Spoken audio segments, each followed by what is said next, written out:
Hello, today we're going to talk about stage 3 of the Understanding by Design template. This would be for plan learning experiences. As we scroll down, we will see the Where to learning plan. And we're first going to fill out here the SMART learning objectives. And that stands for specific, measurable, attainable, results focused, and time focused. So here you'll want to add 3 to 5 of those. As we scroll down, we'll notice it says relevance. So what are the benefits to the students by completing this unit? How will they benefit from learning this material? So you'll want to add 3 to 5 of those here. Next would be diagnosis. How will you know what they know before the lesson and what they know after the lesson? How will you test for misconceptions? You'll want to add 3 to 5 of those right here. The next is hook and hold. How will you hook and hold student interest? You'll want to add 3 to 5 of those right here. As we scroll down, we'll notice technology. So how will technology be used in the unit to hook your students and get them interested and engaged? You'll want to add 3 to 5 of those here. Next is experience and explore. How will students uncover the meaning of the unit? So you'll want to list 3 to 5 of those here.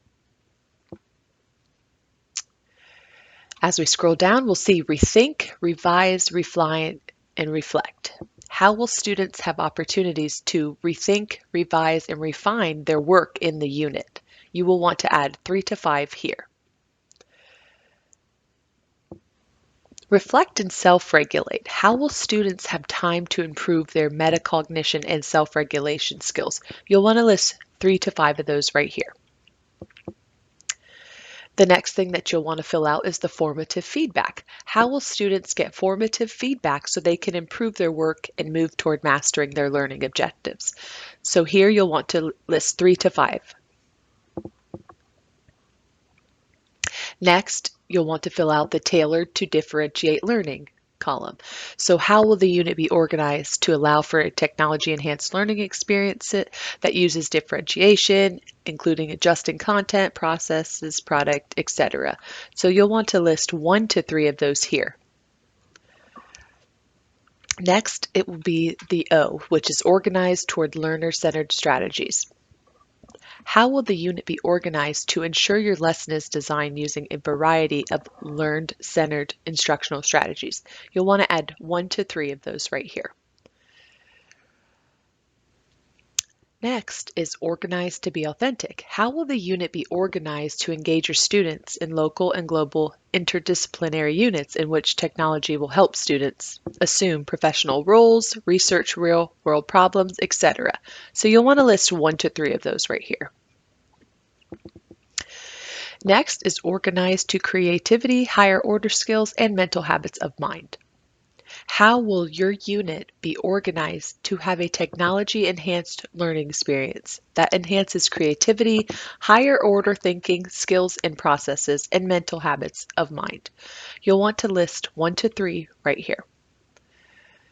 The next part to fill out is organized to assess students' learning. How will your unit be organized to continually assess students' learning and technology literacy by applying a rich variety of formative and summative assessments aligned with content and student technology standards? And you'll want to list 1 to 3 here. The next is organized to use technology to analyze data. How will your unit be organized to use technology tools and resources to systemically collect and analyze student achievement data, interpret results, and communicate findings to improve instructional practice and maximize student learning? You'll want to add 1 to 3 right here. And that finishes up our stage 3. Thanks for joining me.